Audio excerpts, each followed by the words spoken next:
Broadcast is now starting. All attendees are in listen-only mode. Hello, everyone. This is Zach Stone with Lindsey Daher, and we're going to be talking about building relationships that last in our March 2018 marketing webinar. We're going to talk a lot about the whole process and the whole lifespan of a client, how you can build the relationships that will continue to drive clients and cases and patients throughout the life cycle of you working with someone, not just at the very beginning when you take on a case or a patient. So Lindsey's going to start off with the follow-up and introduction. Lindsey, take it away. Hi, everyone. So as Zach said, I'm going to start with the follow-up and introduction. And Zach, can you jump to the next slide for me? Okay. So the graphs on this page really underline the importance of quick follow-up. So there's a 10% decrease in your odds of making a contact with the lead after the first 5 minutes. And responding in 10 minutes versus 5 minutes equals a 400% decrease in your odds of qualifying the lead. So that's really the main reason we wanted to talk to you guys about this today, because it is so critical to follow up quickly. Your response time is, as I said, critical to making contact with a potential lead, and taking too long to respond can kill your conversion rate. In today's world, it's easy to research and compare services, so you can be sure that every person who reaches out to you is likely contacting at least one or two other attorneys. So this is your chance to make your first impression, and you want to be sure you're set up to make a good one. So to lay the groundwork, first you want to be sure that all of your thank you pages and thank you emails clearly and succinctly explain what your lead should expect next. If they completed your contact form, you want your thank you page and thank you emails to explain those steps. Will someone from your team call or email them? If they will, then be sure to include that so they can understand when they should expect to hear from you. If the lead's responsible for the next step in the process, identify that step and be sure they know that they're expected to complete it before the process can continue. You also want to ensure that your formatting on the page is visually appealing and really guides your reader through the content without distraction. Next, you want to test your response rate. This will help you identify any problematic areas in your response process. If you're a Foster web marketing client, you have access to call tracking metrics. But if you need additional training, just contact our customer service team and they can set up a training session.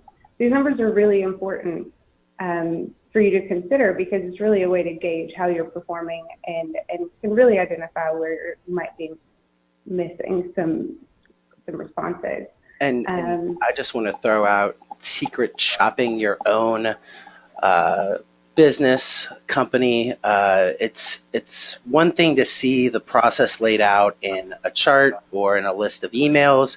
It's another thing to experience it. You're going to find holes, gaps in those response rate times, in what the emails that follow a contact form submission or a book download, what they're telling you as opposed to what you're seeing happen.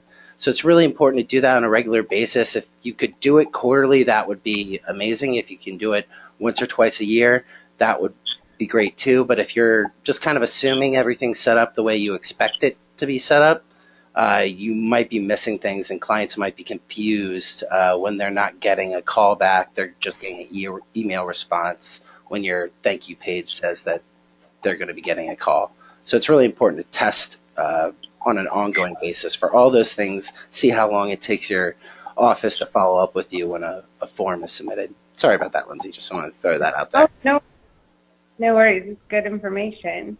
So if you find that your average callback time or response time is too long, you want to work to create a process to improve that average.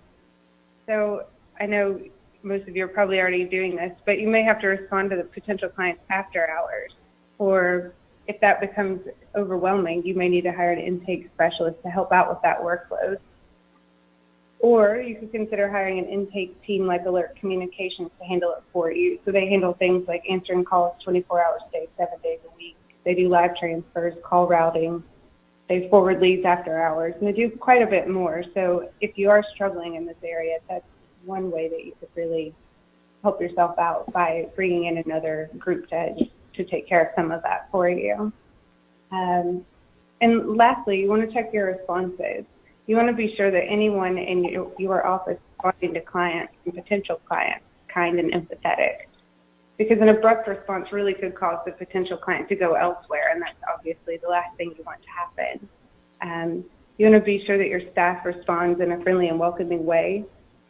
You want to be sure they're listening and providing an empathetic response before they drill into the qualifying questions. You want to make sure the client really feels like you care and that their information is important to you before you start checking the boxes of things that need to be done or trying to qualify them. And if you can't help them, be sure to point them in the right direction if you can. Even though you can't do anything for them, you would really want to leave a lasting impression so you're top of mind for future needs or referrals for them. We've actually had clients get reviews just because of the helpful responses of their intake people. So they weren't able to help them with their case, but they were able to point them in the right direction, and people have gone the extra step to leave a positive review because of that positive experience. It also creates a situation if they're ever in need of your type of help, they would think of you first and remember, oh, they're the ones that told me to go talk to this other attorney when I was in this situation. Now I need a bankruptcy attorney. Maybe they can help me. So those are the kind of situations that you might not think that taking the time to respond in that way is a good use of your time, but the benefits after the fact can be really incredible. And one of those platforms that you should consider or think about is Facebook. And there is a way to have auto-response set up in your Facebook business account. There's a response assistant. You can actually turn that on, so anyone that messages you will get a automatic response that we received this message, we'll get back to you as soon as possible. If you're very responsive, so you're responding to 90% of the messages that you get on Facebook, and your response time is less than 15 minutes, you'll get this icon on your Facebook profile that shows that you're a very responsive business, and people are more likely to message you about questions they might have about your services if you do that. We're going to include this presentation, obviously, when we send out the webinar. So if you have any questions, you can take a look at the link here that will give you more information on how to set up Facebook message responding. You can actually set up chat bots. There are services out there that will allow you to kind of start the conversation. So if you're doing, we've had clients who've done book promotions, offer promotions that have gotten them a ton of messages. So if you're going to do something like that, it might make sense to have a autoresponder or a chatbot set up to make that response time a little bit more efficient. There are a lot of options out there, but that's definitely something that can help improve your customer service response time as a whole on those platforms. So the next step after you've answered the phone is intake. And we kind of talked about how we are going to pull from other industries and show you what you can learn from those industries to make the most of your intake process and your relationships. These are some pretty basic skills that most hospitality companies preach. I grew up in a bed and breakfast, so my parents were always after me about answering the phone consistently and speaking clearly. So you want to make sure that if, especially if you're a foster client, you're going to have call recording, hopefully through call tracking metrics. If you don't, you can contact customer service, just like Lindsay said, to set that up and walk you through the process. But it's not just about listening to the quality of the leads coming in. It's also about checking to see how people are responding to those leads that are coming in. Are they having a clear greeting? Are they having a natural flow of conversation, or are they just trying to get to the information that they find valuable during the intake process? There's a big difference between someone who's gathering information and someone who's having a conversation with someone. So I'm not going to go through each one of these, but they're all pretty obvious that they'd be helpful in any businesses, intake or relationship building. So those items are there for you to reference. If you're a law firm, you need to have some kind of lead intake system. Same with doctors, you're going to have some patient flow. So you need to make sure that you've got a clear chain of operations. So when people call, the people who are answering the phone know exactly what they need to be asking, how they need to be asking it, setting up those questions in a specific order so that people can be empathetic to the situation. There's nothing worse than when I listen to a call and someone is calling about losing a loved one or being injured in an accident, and the first question out of the intake person's mouth is, oh, okay, so what type of insurance do you have? Let me get that information first. Because that's important to you, whether you're going to take a case or not, but to them, the important thing is finding someone that's going to make them feel safe and comforted. So being empathetic to that situation, talking them through it as if they're a real person, not just a number. There is a company called Captora that has intake software. So this is the in-between for a lead coming in and your case management software. They've got conditional response intake forms and tracking that will allow you to really take that part of your process to the next level. But you're probably aware that each staff member needs to have their own job duties and tasks clearly identified so that they don't have to think through it, they just do. So those definitions need to be clear. If you don't already have them, work on them. You're likely going to be able to get that information best by being a part of those calls at some point or another, and making sure that the process works the way you expect it, and clearly communicate the next steps. So if you're going to take them on as a client, or you want to take them on as a client, letting them know that you're going to be sending a form for them to fill out, whether it's a PDF, if they have to print it out, if they can sign it online, if they're going to be receiving a piece of mail that they have to sign and get back to them, what the time frames are. So be really clear on those expectations and what's expected of them next. Lindsay, moving forward or not? Okay, so Zach, can you jump to the next slide? Yeah. Thanks. So as you can see in this picture with the plan and the reality, reality can be a lot different than your plan. So you want to be sure you have a well-defined and structured plan for future communication with your clients and potential clients. Because planning on the front end can definitely prevent drop leads, communication gaps, and almost most importantly, last-minute panic. When you save everything to do at the last minute, obviously you have a lot of work that you're trying to knock out at once. So it's really easy to miss things and stress yourself out. So you want to make sure that you have funnels for both accepted and declined. Whether you're moving forward with a new client or not, be sure to put them both in the appropriate funnel. Even potential clients who haven't closed the deal should go in a funnel. And again, this is to keep you top of mind for their future needs and referrals. So do you have an onboarding email direct mail campaign for clients? Typically what we suggest here would be monthly newsletters, general firm information, upcoming events like seminars or speaking at or community events, or an email campaign containing information and links to free offers like books, guides, or brochures that are relevant to your contact, as well as any helpful content or videos on your site that might provide answers to their questions or potential questions. And again, we realize this can be a lot of work that's really time consuming.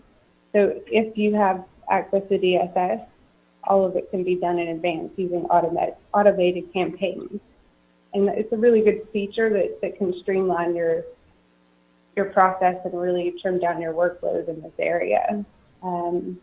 In terms of a campaign for those not moving forward, emails for this would include newsletters and just general firm information that'll keep you and your firm their first thought in their mind when it comes to legal services. You want to be sure that no matter what, you're keeping your communication lines open. The majority of bad reviews come from poor ongoing communication, leaving potential clients or clients hanging where they're not really sure what's going on with something that they consider to be the most important thing in their life at this time can really put a bad taste in their mouth. So just be sure you follow up with them promptly and stay in touch. If any process has changed that could affect them, or you gave them a timeline that might be delayed, make sure you let them know. Just keep them really up to date on what's going on with their case. You also want to keep your clients in the loop.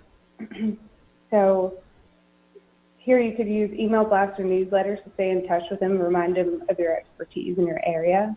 And it's always good, again, to let your clients know where they are in the process and what's happening on a regular basis, because as we mentioned before, going dark on them probably will result in a bad review and loss of gaining them as a client.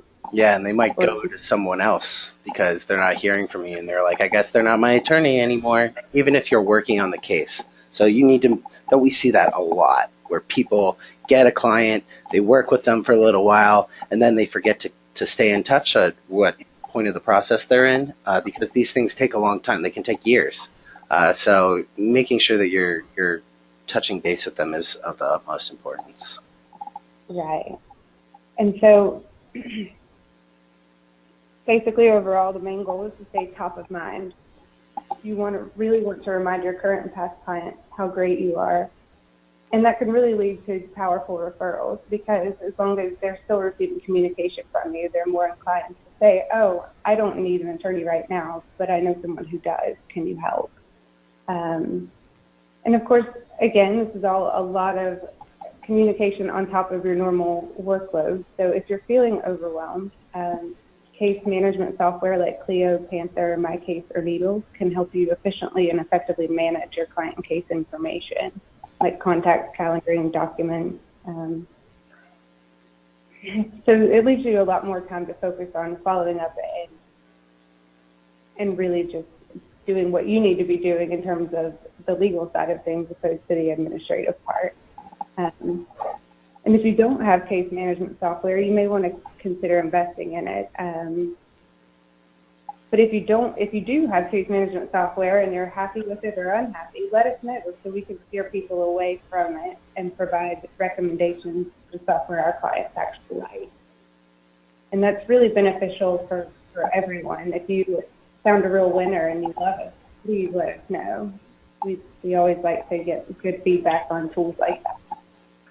And we're always looking to add to our integration list.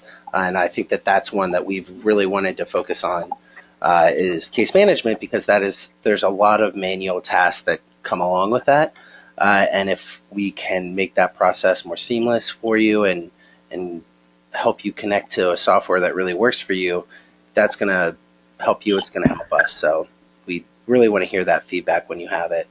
And moving into the maintaining the relationship, this is all about staying top of mind, like Lindsay was talking about before. One big thing is conditional review requests. So you always want to ask someone after their experience with you to leave feedback. I say conditional review requests because you want to ask them to do two different things depending on what their experience was with you. If you send an email, and we have a reputation management tool that's an add-on to DSS that will automate this process for you. All you have to do is put in the contact information, and it's set up to send these emails in this way. But basically, you want to send an email asking, hey, would you recommend us to friends and family? If they say yes, then you want to just prompt them to leave a review. Thank you so much for the positive feedback. We hope to attract more clients just like you in the future. Please leave us a review so that others can find us just like you. If they say no, sending them to a feedback response page where they're able to let you know what happened. There's nothing worse than you giving negative feedback and not feeling heard. This will also prevent people from leaving negative reviews because they're getting it off their chest. We've talked about this a lot, but it's incredibly important. We don't see enough people doing it on a consistent basis, whether it's a weekly process for you or just another task to be done during the the offboarding process. It should be done. It should be done consistently, and there's always value to any feedback that you get. You're not going to get feedback from everyone, but saying to expect that request is really important. We're rolling out text messaging as part of the DSS reputation management tool, so you'll be able to actually send texts as opposed to just emails. So look out for more information on that in the near future. There's going to be a lot of review sites out there for you to choose from. You really want to focus in on one or two at a time and try to build your reviews there, and then move on so that you've got a good base across all these different sites that you can gain reviews from. The important ones are, most important is going to be Google, because that's going to be what shows up in local packs and is most visible from a reputation standpoint when people search for your name.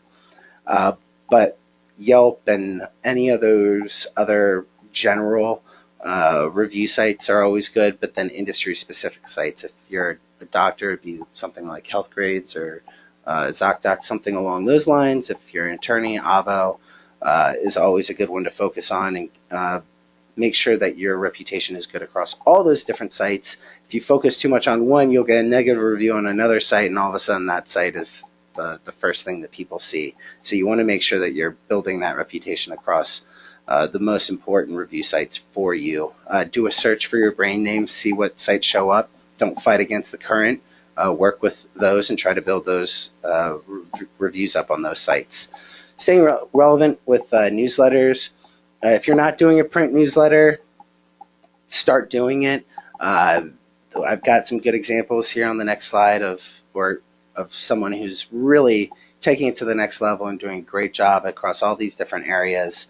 But promoting via the print newsletter, via an email newsletter, or having an additional email newsletter, whether it's monthly, bi-monthly, quarterly, getting something out there regularly that reminds people who you are and your expertise and provides helpful information is really important.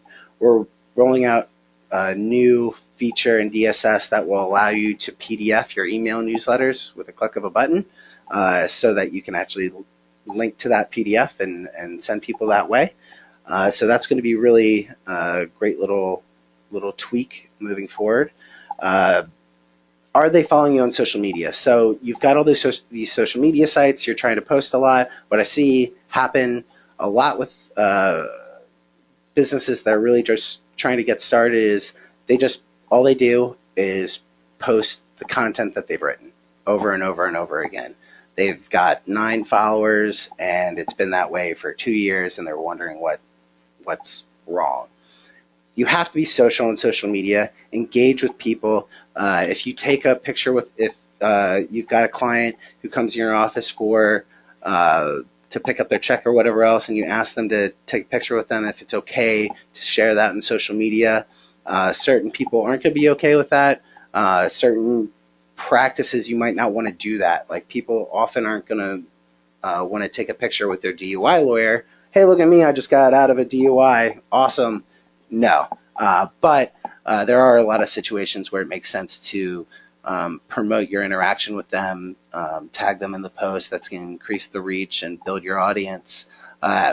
When they become a client, is there a time where you want to ask them to follow you on social media for updates or relevant information? So that's just like the cherry on top for keeping in touch with your community. But you also want to reach out unexpectedly. I think everyone appreciates that random gesture of kindness when you get a thank you card or just a thinking of you card. A lot of clients use DSS to add birthdays so that they can send a birthday card or birthday email, whatever else, to their clients as they come up, or past clients. And it's important to do this for past clients too, because once you've worked with someone, that isn't the end of the story. You want to cultivate that relationship. That's exactly what we're talking about, is developing trust over time, providing information in a way that they really find valuable, and reminding them that you're there with little acts of kindness, like sending a birthday card or anything along those lines that's going to help you stay top of mind with them. Deloche Hofstra does a really great job with their email newsletter. They are also doing a lot. Just by reading the language here, you're going to see that they're rolling out a new VIP program that is a really great idea. And they also have that print version of the newsletter that you're able to check out. And they have pictures with people, the community, who they're helping. They do a really great job of having some good FAQ sections, client results. They're doing a chili cook-off for a cause, which is really great to see. They give staff spotlights. They actually have this funny Pause for the Laws meme that I actually laughed out loud when I read it. I'm either a geek or that's right on point. So don't forget to do things like that. Because it's going to show how you're embedded into the community, making sure that you've got ways to promote events as well if they're expecting these educational seminars on a regular basis. For the estate planning practice area, this is something that quite a few people do, and it's really helpful for getting new leads, staying in touch with people, just being active in the community. We actually have a case result on our site that this links out to about their success in building reviews and what that meant for the traffic on their website, the leads that came through, and everything else. So what I'd also recommend is sign up for other attorneys and doctors' newsletters and emails and anything else that you can to get ideas of what you can be doing. You don't need to come up with all these new ideas. You can look to others for, as they call, swipe and deploy, and making sure that you know what's going on, not just for your competitors, but look around the country. Who's the top law firm in your practice area in the next state over? How can you take what they're doing and make it that much better? Something that people often forget is that the job doesn't end when the case is done or they've seen a patient. Those people are now great referral partners moving forward, and so they can actually offer a lot more if you stay in touch than if you just let them kind of sink into the abyss. So make sure that you're setting up those regular email newsletters in DSS or whatever CRM that you're using. Make sure that you're doing some kind of print newsletter. It doesn't have to be incredibly often, but if you put in the effort like they do here, you can really see the value and people actually look out for it. And if you follow Great Legal Marketing, then you know this already. If you don't already, do it. Check them out. They have a lot of great information, especially on this kind of stuff that Lindsey and I were talking through. We see and can talk about this because of the clients that we work with on a regular basis, but I'm not an expert in case management software, so we rely on you to tell us what works and what doesn't work, what's a good program, what's not a good program, so that we can kind of craft what we say and what we recommend moving forward. So that's all we have today for the March 2018 webinar on building relationships that last. I hope everyone lives long and prospers. Lindsey, do you have anything else to add? I don't, but thanks for joining us today. And if you have questions about anything, feel free to reach out to us, and we'll be happy to get back to you. Alrighty. Thank you, everyone. Have a good one.